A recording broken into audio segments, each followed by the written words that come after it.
everyone, my name's Angela Stevens, and I'm the CEO to Refocus the Creative Office and the podcast host to Refocus with Angela and refocuscareers.com/podcast.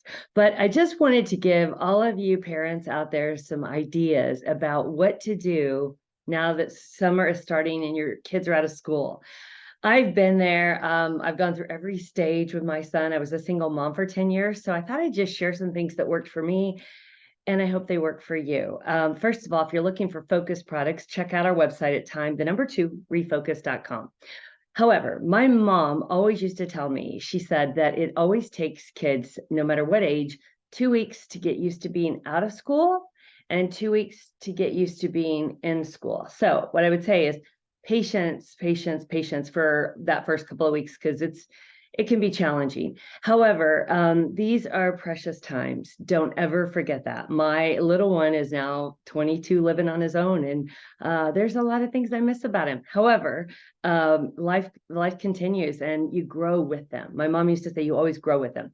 So I want to give you some ideas that worked for me. So I, throughout my career, I worked from home. So all of you parents who work remotely, it's kind of challenging, right? When you've got a little one or a teenager that wants to go do something and they can't drive, et cetera, et cetera. So I'm going to give you some ideas. So first of all, when you're working at home, teach them to get up, make their breakfast, make their bed. I had to throw that one in there.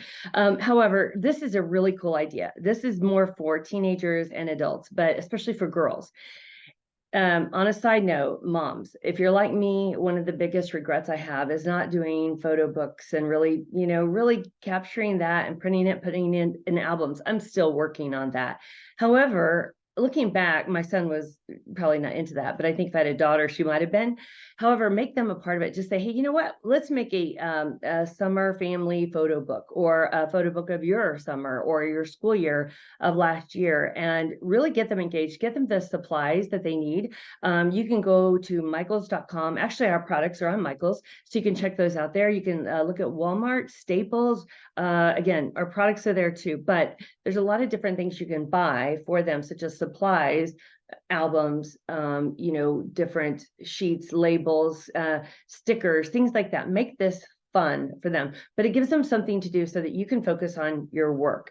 Another thing is, I always say it's really good for us parents to exercise. And when you work all the time and you work from home, sometimes you don't do that. So as they get older, they're not going to want to do this. So whether they're little and younger or they're older, just say, hey, you know what? Let's go walk up the road and let's go look at that new park, or let's go walk up here and see that neighbors, see if they've got their new dog yet, or something. Make it exciting for them. It gets them exercise. It gets you exercise as well. For teenagers, we do have a young adult anxiety journal on our website. And it is a guided anxiety journal. So if your teenagers or young adults struggle with anxiety or focusing, that's a really, really good product you can give to them, because it gives them guided and prompts. So social media, how's it affected you? What can you do? Who can you call? Different things like that. It gives you another example is, when you're bored, go get a jump rope, right? I know we want to breathe, but when they're younger, you got to be on their level as well, and in high school as well. So those are some things. Also, if you've got a teenager or a high school student that can drive, you might encourage them to carve out some time. I know they don't want to, but carve out some time for their younger sibling and reward them for taking the time to do that. I had an only child, so I think that was one of the things that my mom did as I was a family of 5 kids. And so she would, it was really special for me when she carved out just time for me. If you are not working and you've got extra time, I would highly, highly, highly suggest CASA. I was on their board for 12 years. That is court-appointed special advocates. You can volunteer. There's actually 10 hours of training you go through. And it was one of the most rewarding experiences I've ever been through. But basically, you are assigned a child that you check on in foster care, make sure they're doing okay. You write reports. If you've got extra time, it does take time. So, but if you love kids and want to help, that's a great, great organization that I am very passionate about.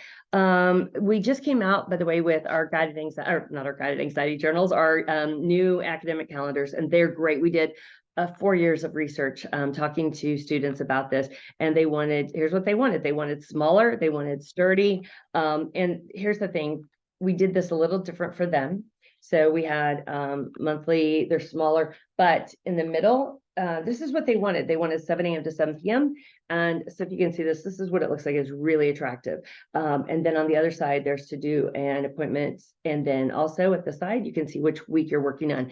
But what I'm saying is about that is that if you have high schoolers that want to plan out things, get them in the practice of using a calendar. That way they can be more organized in the future. That's one of the things I wish I'd done more with my son looking back. So more tips to come. Those are just a few things. No matter what, we all get busy. I always say sometimes we need to stop, take a moment, and refocus. But overall, enjoy your summer, enjoy your kids. These are precious times. Have a great week.